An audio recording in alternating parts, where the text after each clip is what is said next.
Continue करते हैं students, chapter chemical equilibrium, lecture number 5, factors affecting to equilibrium.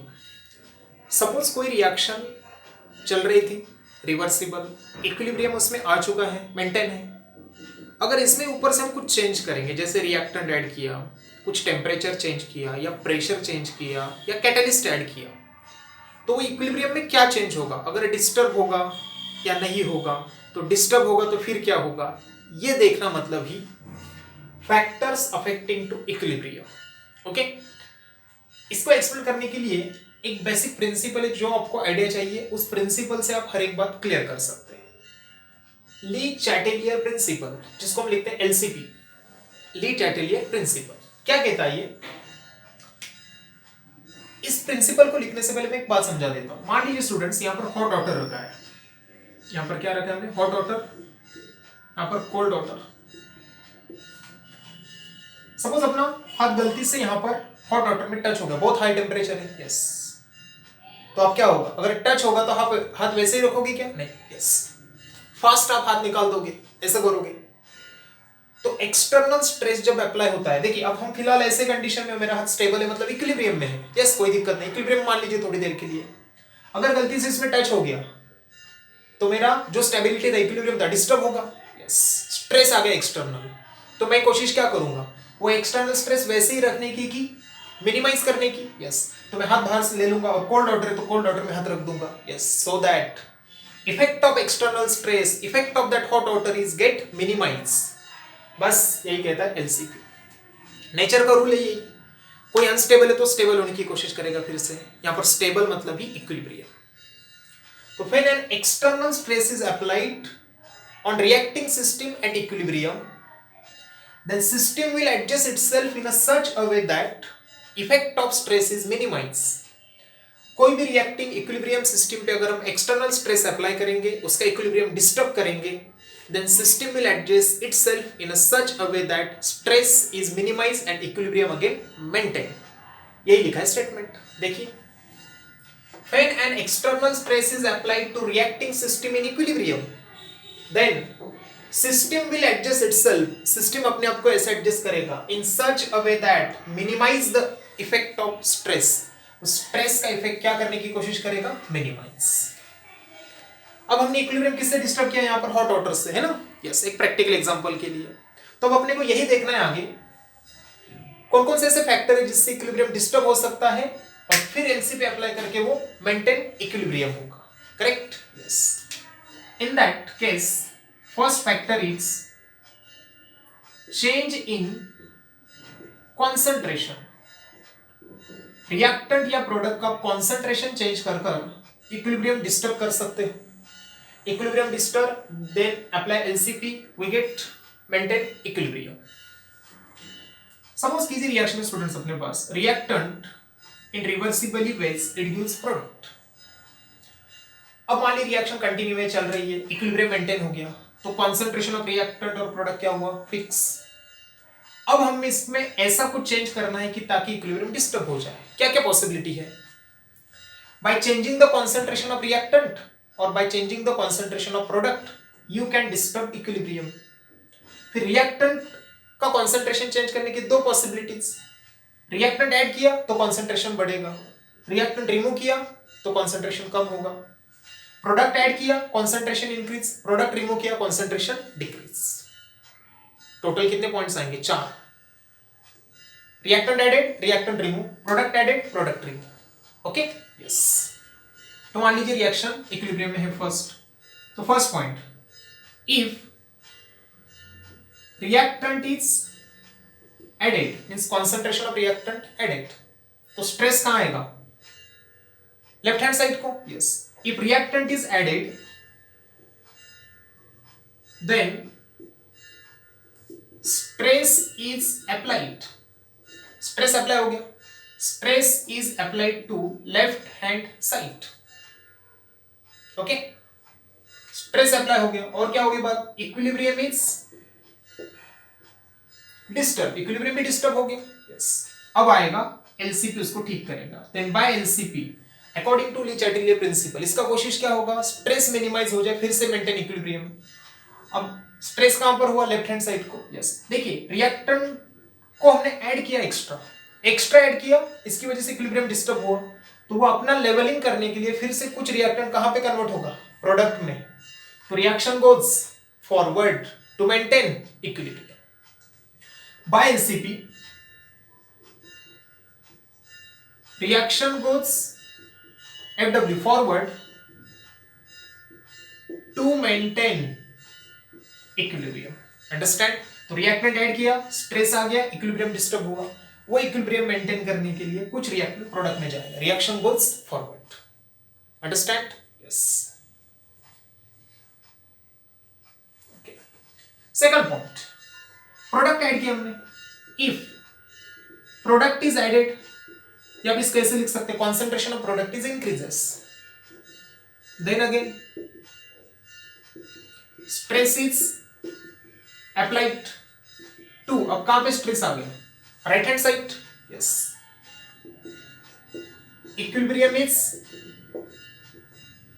Disturb, अब आएगा एलसीपी, बाय एलसीपी प्रोडक्ट कुछ extra हो गया, इसकी वजह से इक्विलिब्रियम डिस्टर्ब, कुछ प्रोडक्ट फिर से रिएक्टेंट में आना चाहेगा, reaction goes backward to maintain equilibrium by LCP, reaction goes backward to maintain equilibrium. Understand? Yes. Third point, if reactant is removed, अब opposite चल रहा है, if reactant is removed, reactant कम किया हमने, फिर भी स्ट्रेस ही आ गया, स्टेबिलिटी से बढ़ जाए या कम हो जाए, डिस्टर्बेंस आने वाला है। Yes, if reactant is removed, then again stress is applied to left hand side, equilibrium is disturbed again by Le Chatelier principle. अब रिएक्शन कहां जाएगा, अच्छे से देखिए, रिएक्टेंट हमने कम किया तो डिस्टर्बेंस आ गया, तो वो रिएक्टेंट फिर से लेवल में आने के लिए रिएक्टेंट बढ़ना चाहिए, कैसे बढ़ेगा, रिएक्टेंट कम किया आपने तो प्रोडक्ट फिर से रिएक्टेंट में कन्वर्ट होगा। यस, ऐड किया तो अपोजिट जाता था, reactant add product side, product add reactant side, reactant remove किया तो रिएक्शन रिएक्टेंट साइड आएगा, reaction goes backward to maintain equilibrium by LCP, reaction goes backward to maintain equilibrium. Understand? Last point, if, तो फटाफट बोल सकते हो, product is remove, then आप समझ लीजिए stress is applied to right hand side, equilibrium is disturb by LCP. अब बोलिए, प्रोडक्ट रिमूव किया तो concentration decrease, to maintain its concentration reactant converted into product, reaction goes forward by LCP, reaction goes forward to maintain equilibrium. Understand? तो ये बहुत ही important था student, पहला फैक्टर डिटेल में हो गया, reactant add, reaction goes forward to maintain equilibrium, product is added, reaction goes backward to maintain equilibrium, if reactant is remove, reaction goes backward to maintain equilibrium, product is remove, reaction goes forward to maintain equilibrium. तो simple trick क्या, जो add करोगे उसके opposite जाएगा reaction according to एलसीपी, जो remove करोगे उस side आएगा। बोलिए, reactant added, reaction goes forward, product added, reaction goes backward, reactant remove, reaction goes backward, product remove, reaction goes forward. Understand? Yes. तो यहां पर स्टूडेंट फर्स्ट फैक्टर हमने कंप्लीट किया, कॉन्सेंट्रेशन चेंज कर कर आप इक्विलिब्रियम डिस्टर्ब कर सकते हो और फिर से उसको मेंटेन करना है तो बाय एलसीपी कैसे फैक्टर हो सकता है। क्लियर? यस, चलते हैं सेकंड फैक्टर की ओर। देखिए क्लियर है यहां तक?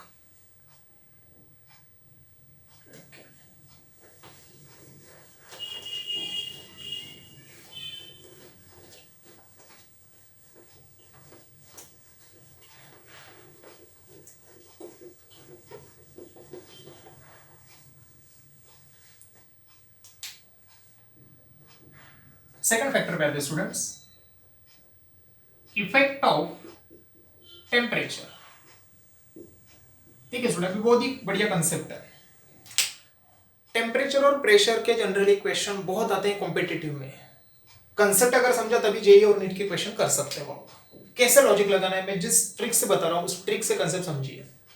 देखिए इफेक्ट ऑफ टेम्परेचर, टेम्परेचर से रिलेटेड है, मतलब हीट एब्जॉर्ब रिवॉल्व का कंसेप्ट है। तो जब भी टेम्परेचर का इफेक्ट होगा तो दो टाइप के रिएक्शन हो सकते हैं, एक्सोथर्मिक और एंडोथर्मिक। तो फर्स्ट आपको रिएक्शन का टाइप आइडेंटिफाई करना होगा, आइदर रिएक्शन इज एक्सोथर्मिक और एंडोथर्मिक। मान लीजिए पहला लिया हमने एक्सोथर्मिक रिएक्शन। एक्सोथर्मिक रिएक्शन में क्या होता है, heat is evolved so that delta H value negative. मान लीजिए A plus B in reversibly manner it gives C. Delta H for this reaction is minus x kilojoule per mole. Next important thing, enthalpy change form होता है ये, इसको लिखने का और एक तरीका होता है A plus B reversibly gives C। ये देखिए रिएक्शन के एक्सट्रीम राइट हैंड साइड को लिखा है, अगर इसको रिएक्शन से कनेक्ट करके लिखना है तो एक पैटर्न कैसा होता है, यहां जो वैल्यू है इसके अपोजिट साइन से यहां लिखिए, माइनस एक्स है तो यहां पर लिखेंगे हम प्लस एक्स किलो जूल पर मोल, दोनों का मीनिंग एक ही है। कैसे बोलोगे आप, A plus B it gives C plus ये, मतलब रिएक्टेंट से प्रोडक्ट जाते वक्त इतना हीट निकल रहा है, प्रोडक्ट साइड जा रहा है, वही तो इंडिकेट कर रहा है। Minus x minus indicate evolve, इतना हीट इवॉल्व हो रहा है रिएक्शन के वक्त, इसका ही मतलब ऐसे लिखा जाता है। तो कोई भी एक्सोथर्मिक रिएक्शन लिखने के दो पैटर्न होते हैं, जब आप ऐसे लिखते हो तो इसको कहा जाता है enthalpy change form, delta H is the enthalpy. जब इसको ऐसे कनेक्टेड फॉर्म में लिखते हो तो इसको आप कहते हो thermally balance form. Okay yes ठीक है, पहले तो रिएक्शन ढूंढ लिया अपने एक्सोथर्मिक के, पहले तो ये लॉजिक लगा लिया। अब मान लीजिए स्टूडेंट्स मैंने कहा ये रिएक्शन इक्विलिब्रियम में है, अब इक्विलिब्रियम डिस्टर्ब करना है, किससे, टेम्परेचर से। कैसे डिस्टर्ब करोगे, आइदर इंक्रीजिंग टेम्परेचर और डिक्रीजिंग टेम्परेचर। तो इसमें पहला पॉइंट लिया, इफ टेम्परेचर ऑफ सिस्टम, ये जो सिस्टम है इक्विलिब्रियम में, temperature of system in equilibrium increases, अगर मैंने इसका टेम्परेचर इंक्रीज किया तो क्या होगा। और second factor, if temperature of system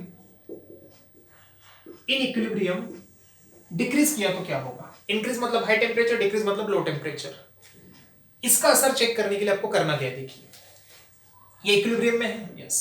पहले आप यहां पर एक लॉजिक और एरो बनाइए, मान लीजिए ऐसा एरो हमने लिया, लेफ्ट से राइट भी ले सकते हैं, right to left.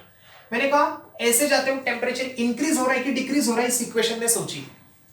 Reactant product side में प्लस कुछ हीट ऐड हो रही है, as moving from reactant to product some amount of heat added to product side means heat related to temperature होगा। तो यहां पर टेम्परेचर क्या होगा student, definitely increase. Understand, reactant से प्रोडक्ट जा रहे हो तो हीट अमाउंट ऐड हो रही है, मींस टेम्परेचर क्या होगा, इंक्रीज। पहले ये लॉजिक बनाना है वहां पर fix, logic in the sense ये कांसेप्ट अप्लाई करना है। तो लेफ्ट टू राइट जा रहे हैं तो टेम्परेचर क्या हो रहा है, इंक्रीजेस, और राइट टू लेफ्ट जाओगे तो टेम्परेचर डिक्रीजेस। क्लियर है, ओके। अब देखिए रिएक्शन है ऑलरेडी इक्विलिब्रियम, हमने यहां पर एक लाइन बेस लाइन बना दी, इधर से इधर जाओगे तो temperature increase, right to left जाओगे तो टेम्परेचर डिक्रीज, ठीक है ओके।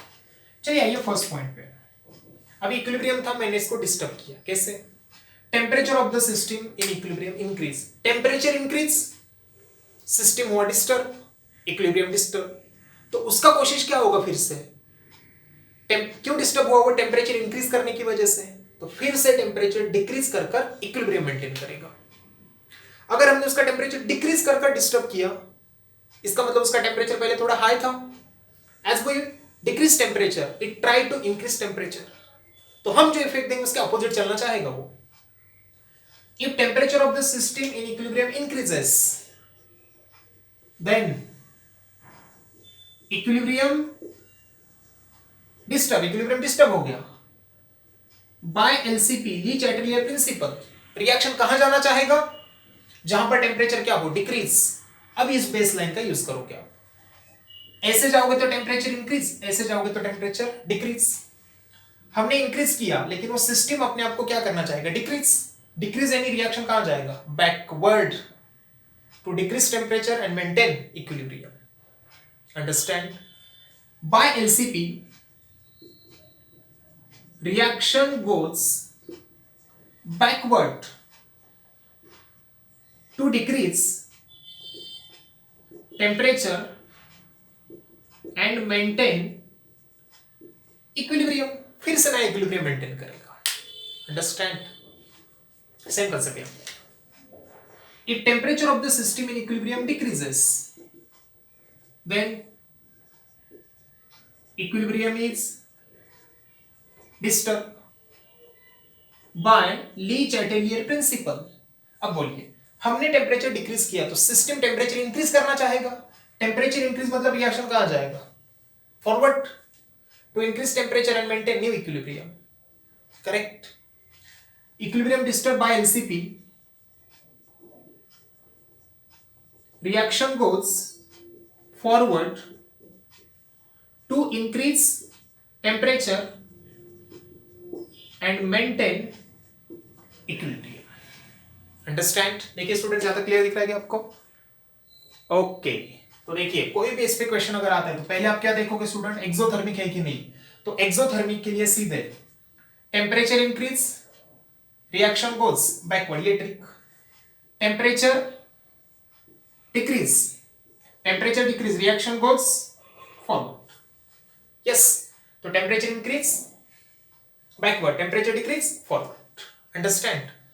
सेम अब एंडोथर्मिक में आते हैं. Next, endothermic reaction. What is endothermic reaction? Heat is absorbed so that delta H becomes positive. Suppose कीजिए फिर से example, A plus B, it reversibly gives C. Delta H plus Y kilojoule per mole suppose किया हमने. It is thermally enthalpy change form. इस pattern में लिखिए इसको फिर से. A plus B, it gives C. अब प्लस वैल्यू में क्या आएगा? माइनस Y किलोजूल पर mole. Both are endothermic form. Baseline बना दीजिए. रिएक्टेंट प्रोडक्ट, तो रिएक्टेंट से प्रोडक्ट जाते हो यहां पर माइनस Y, कुछ हीट डिक्रीज हो रही है प्रोडक्ट से. ओके, तो मतलब टेम्परेचर ऐसे क्या होगा? डिक्रीज, ऐसे इंक्रीज. तो ऐसे स्टूडेंट्स होगा टेम्परेचर डिक्रीजेस. तो जो भी कंसेप्ट यहां पे तो उसके अपोजिट आने वाले यहां पर. यस, जैसे देखिए first point, if temperature of system in equilibrium increases, वही लिख रहा हूं, if temperature of the system in equilibrium increases, then क्या होगा? इक्विलिब्रियम डिस्टर्ब, कोई दिक्कत नहीं है. बाय एलसीपी, रिएक्शन कहां जाना चाहेगा? यहां कहां गया था? फॉरवर्ड, सॉरी बैकवर्ड, अब जाएगा फॉरवर्ड. आप ही देखो क्यों, इक्विलिब्रियम में है. हमने टेम्परेचर इंक्रीज किया, हमने टेम्परेचर इंक्रीज किया, तो इसका कोशिश क्या रहेगा? टेम्परेचर डिक्रीज करना. तो देखिए बेसलाइन यूज कीजिए, ऐसे टेम्परेचर डिक्रीज, ऐसे इंक्रीज. तो हमने इंक्रीज किया तो सिस्टम इटसेल्फ डिक्रीज करना चाहेगा. Reaction goes forward to decrease temperature and maintain equilibrium. By LCP reaction goes forward to increase temperature, to decrease temperature and maintain equilibrium. Understand? Last point, if temperature of the equilibrium system decreases, अगर हमने decrease किया, again से equilibrium disturb by एलसीपी, हमने decrease किया तो वो increase करना चाहेगा. इंक्रीज मतलब backward. By LCP reaction goes backward to increase temperature and maintain new equilibrium. Understand? Yes. तो सीधे इसका ट्रिक ये भी हो गया स्टूडेंट्स. फाइनली एक्सोथर्मिक रिएक्शन में हाई टेम्परेचर को रिएक्शन बैकवर्ड जाएगा, लो टेम्परेचर को फॉरवर्ड जाएगा। इंक्रीज मतलब हाई टेम्परेचर, डिक्रीज मतलब low temperature. For endothermic reaction high temperature को फॉरवर्ड, लो टेम्परेचर को backward. Yes, very very important, अच्छे से कीजिए। इसमें जब हम न्यूमेरिकल या जेई नीट के क्वेश्चन सॉल्व करेंगे स्टूडेंट्स, ये जो कंसेप्ट बता रहा हूं ये अगर दिमाग में सेट है तो कोई दिक्कत नहीं। High temperature low, high temperature low. Okay, चलते स्टूडेंट थर्ड फैक्टर की ओर, अच्छे से देखिए यहां तक।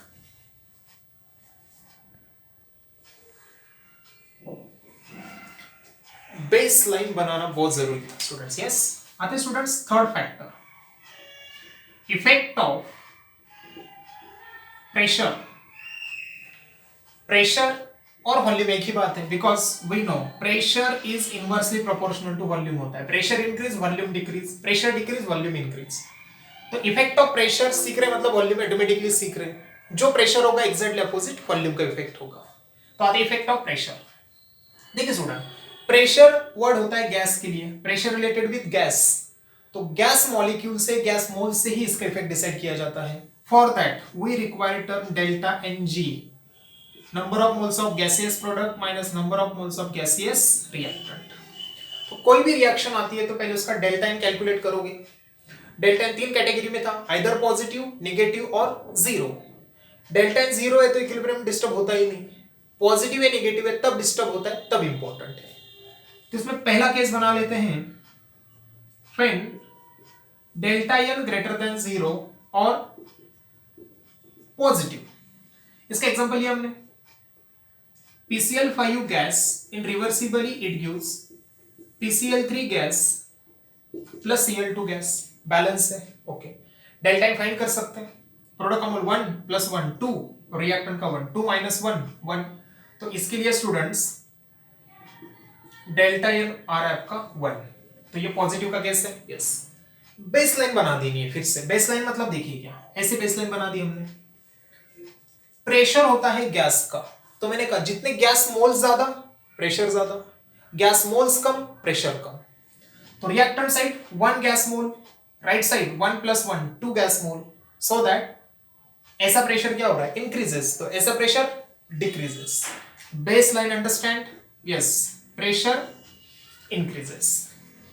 तो पहले कंडीशन आइडेंटिफाई किया, delta n positive, example baseline बना दो, प्रेशर ऐसे इंक्रीज होता है ऐसा डिक्रीज। यस, चलो फिर अब बेसलाइन थोड़ी देर छोड़ दो, इक्विलिब्रियम में मान लीजिए हमको इक्विलिब्रियम डिस्टर्ब करना है by changing pressure.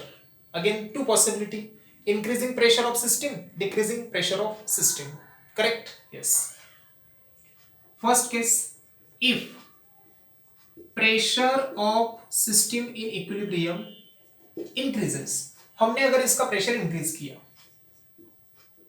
Equilibrium is disturb, equilibrium disturb हो गया। यस, बाय एलसीपी, बोलिए एलसीपी के हिसाब से फिर कहां जाएगा रिएक्शन? हमने किया प्रेशर इंक्रीज, वो करना चाहेगा डिक्रीज। बेसलाइन के यूज कीजिए, ऐसे इंक्रीज ऐसे decrease, reaction goes backward, understand? Yes, if pressure of system increases, equilibrium disturbed by LCP, reaction goes backward to decrease pressure and maintain equilibrium.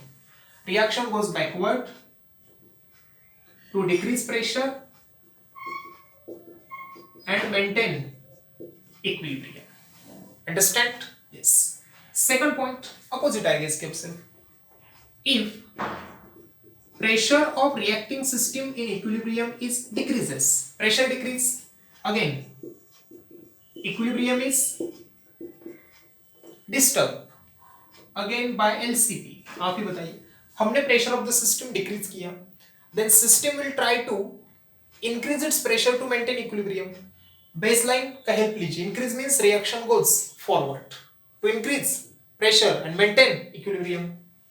By LCP, reaction goes forward to increase pressure and maintain equilibrium. Understand? Yes.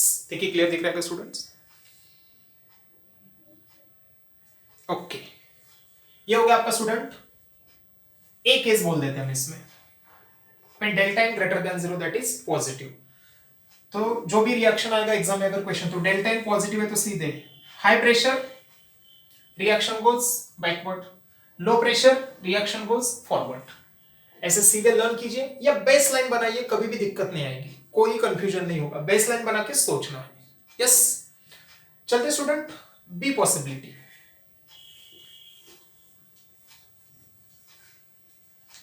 Be possibility, when delta n less than 0, that is delta n becomes negative. Example हमने इसका N2 gas plus H2 gas in reversibly ways it gives 2 NH3 gas, यहां पर लीजिए 3। Delta n find कीजिए इसके लिए, number of moles of product 2 minus 1 plus 3 4, that is delta n becomes 2, that is negative। फिर से बेसलाइन बना दीजिए, मोर number of moles more pressure, less number of moles less pressure. Reactant ये 3 मोल और यहां का 1, 4 moles 2 moles, more pressure less pressure, pressure decreases, तो ऐसे हो रहा है प्रेशर डिक्रीजेस, सब कुछ अपोजिट आएगा। देखिए थोड़ी देर के लिए बेसलाइन छोड़ दीजिए, इसमें इक्विलिब्रियम है, डिस्टर्ब करना है कि pressure of the system increase और डिक्रीज। चलते हैं फर्स्ट पॉइंट, कि pressure of the system increase, equilibrium is disturb. हमने इंक्रीज किया तो वो सिस्टम डिक्रीज करना चाहेगा, डिक्रीज मतलब रिएक्शन देखो कहां जाएगा, फॉरवर्ड ही जाएगा। Yes, by LCP reaction goes forward to increase और डिक्रीज। हमने किया इंक्रीज, वो करना चाहेगा decrease pressure and maintain equilibrium. तो बस आपको सिर्फ यहां पर बैकवर्ड की जगह क्या आ गया, फॉरवर्ड। फिर से देखिए, if pressure of the system in equilibrium increase, equilibrium get disturbed by LCP, that system try to increase its pressure, means sorry decrease its pressure। हमने increase किया, वो decrease करना चाहेगा, baseline का use कीजिए, reaction goes forward, so that if pressure of system increase, equilibrium disturb by LCP, reaction goes forward to decrease pressure and maintain equilibrium। second possibility, if pressure of the system, baseline छोड़ दीजिए पहले, pressure of the system decrease, equilibrium disturb by LCP। अब सोचना है हमने किया decrease, वो करना चाहेगा इंक्रीज, फिर बेसलाइन का यूज, फॉरवर्ड जा रहा है तो डिक्रीज, बैकवर्ड आ रहा है तो इंक्रीज, तो इंक्रीज करना है तो कहां जाएगा, backward. By LCP reaction goes backward to increase pressure and maintain equilibrium. Understand? Yes. तो इस तरीके से students be possibility. Last, when delta n equal to 0, H2 gas plus Cl2 gas, या फिर एग्जांपल लेने की जरूरत है, when delta n equal to 0, that is number of moles of gaseous product equal to number of moles of gaseous reactant equal to 0, sorry equal, तभी तो difference 0 आएगा। तो देखिए कोई भी रिएक्शन में अगर हमने लिया लेफ्ट साइड और राइट साइड में, जैसे हमने लिया HI gas dissociated H2 gas plus I2 gas 2 moles, पहले कहा डेल्टा एन फाइंड कीजिए, इसमें प्रोडक्ट 1 + 1 2, रिएक्टेंट 2, तो delta n 2 - 2 0, gaseous moles 2, gaseous moles 1 + 1 2, तो जितना प्रेशर लेफ्ट को उतना प्रेशर राइट को, तो pressure remains constant.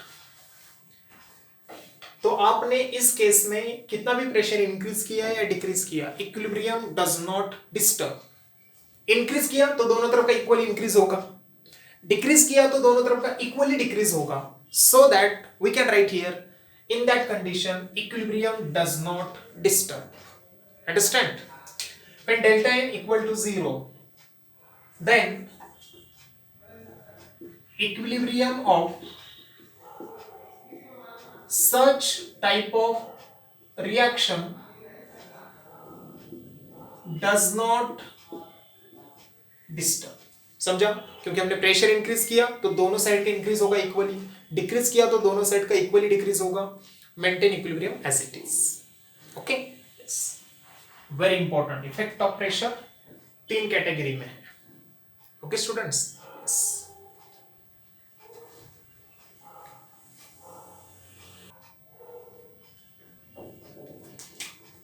Last factor की बात करें स्टूडेंट्स हम, effect of catalyst. What is first catalyst? Catalyst is substance which enhances or increases speed of chemical reaction without participating in it। कोई भी कैटलिस्ट जब हम कोई केमिकल रिएक्शन में ऐड करते हैं तो उसका वर्क होता है students to increase the speed of reaction without participating in it. कोई रिवर्सिबल रिएक्शन चल रही मान लीजिए, उसमें इक्विलिब्रियम आ रहा है मान लीजिए आफ्टर 1 आवर। कोई रिवर्सिबल रिएक्शन है, इसमें इक्विलिब्रियम मेंटेन हुआ 1 घंटे के बाद 1 आवर। उसी रिएक्शन में जब हम कैटलिस्ट ऐड करेंगे, सुटेबल कैटलिस्ट जो उस रिएक्शन को रिक्वायर्ड होगा, तो रिएक्शन फास्ट होगा, मतलब इक्विलिब्रियम मेंटेन फास्ट हो सकता है 30 मिनट्स में इक्विलिब्रियम आ जाए, 15 मिनट्स में ही इक्विलिब्रियम आ जाए।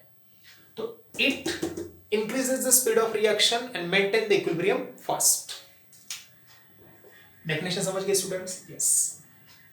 दूसरी बात मैंने कहा कोई रिएक्शन ऐसे ए रिवर्सिबल रिड्यूस बी, ये फॉरवर्ड और ये बैकवर्ड, तो आर एफ क्या होगा? Rate of forward, R B is rate of backward.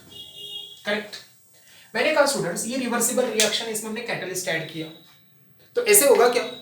ये सिर्फ फॉरवर्ड का स्पीड बढ़ाएगा, बैकवर्ड का नहीं बढ़ाएगा, या बैकवर्ड का बढ़ाएगा, फॉरवर्ड का नहीं, ऐसे होगा क्या? नहीं। जो भी रिएक्शन जो भी डायरेक्शन में चल रही होगी, जो वन डायरेक्शन होगी उसका स्पीड वन डायरेक्शन बढ़ाएगा, जो बोथ डायरेक्शन चल रही होगी तो बोथ डायरेक्शन में स्पीड बढ़ेगा, forward as well as backward equally, वो भी कैसा? इक्वली। अंडरस्टैंड? तो क्या लिख रहा हूं मैं यहां पर? Catalyst increases rate of forward and rate of backward equally. Catalyst increases RF, rate of forward and rate of backward equally, तो इसके लिए इक्विलिब्रियम फास्ट आएगा। तो आप बताइए जितना रेट फॉरवर्ड का है उतना ही रेट बैकवर्ड का है, तो इक्विलिब्रियम सिर्फ फास्ट मेंटेन कर रहा है, तो डिस्टर्ब कर रहा है कि इक्विलिब्रियम? नहीं।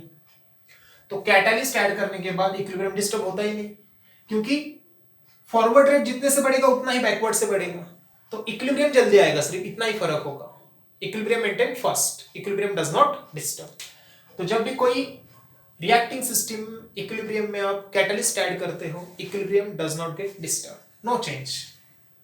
Third point, if we add catalyst in system reacting in equilibrium, if we add catalyst in system reacting in equilibrium, then no disturbance in equilibrium, equilibrium में कोई disturbance होगा क्या? नहीं। अंडरस्टैंड? यस। यहां पर स्टूडेंट कंप्लीट होता है factors affecting to equilibrium. First factor देखा, change in concentration. Yes, concentration change करोगे तो इक्विलिब्रियम डिस्टर्ब होगा, चेंज होगा। Second point, temperature, temperature change करोगे तो भी इक्विलिब्रियम चेंज होगा। थर्ड पॉइंट, प्रेशर चेंज करोगे तो भी इक्विलिब्रियम चेंज होगा। Fourth point, catalyst, catalyst does not affected on equilibrium. Understand? Yes. तो लेक्चर 5 में हमने डिटेल देखा student, factors affecting to equilibrium, LCP और इसका एप्लीकेशन कैसे है। उम्मीद है स्टूडेंट लेक्चर 5 अच्छे से समझ में आया होगा। तो लेक्चर 5 के साथ साथ ही अपना केमिकल इक्विलिब्रियम चैप्टर यहाँ पर कंप्लीट होता है। प्रीवियस सिलेबस में केमिकल इक्विलिब्रियम के साथ साथ आयनिक इक्विलिब्रियम एक साथ था कंबाइंड फॉर्म में, but according to this year new pattern syllabus, board के लिए केमिकल इक्विलिब्रियम इन्होंने 11th का सेक्शन बनाया है और आयनिक इक्विलिब्रियम 12th का सेक्शन, बोर्ड के हिसाब से। बट अकॉर्डिंग टू एनसीईआरटी देखोगे आप तो केमिकल इक्विलिब्रियम, आयनिक इक्विलिब्रियम एक साथ ही इक्विलिब्रियम चैप्टर में इंक्लूड है। Okay, yes. तो 12th के सिलेबस में हम आगे का पार्ट देखने वाले हैं आयोनिक इक्विलिब्रियम, जो भी बहुत इंटरेस्टिंग रहेगा। उम्मीद है स्टूडेंट्स अच्छे से नोट्स बना रहे हो आप, अच्छे से स्टडी कर रहे हो। यस, मिलते हैं नेक्स्ट लेक्चर में न्यू कंसेप्ट न्यू चैप्टर के साथ। Thank you students.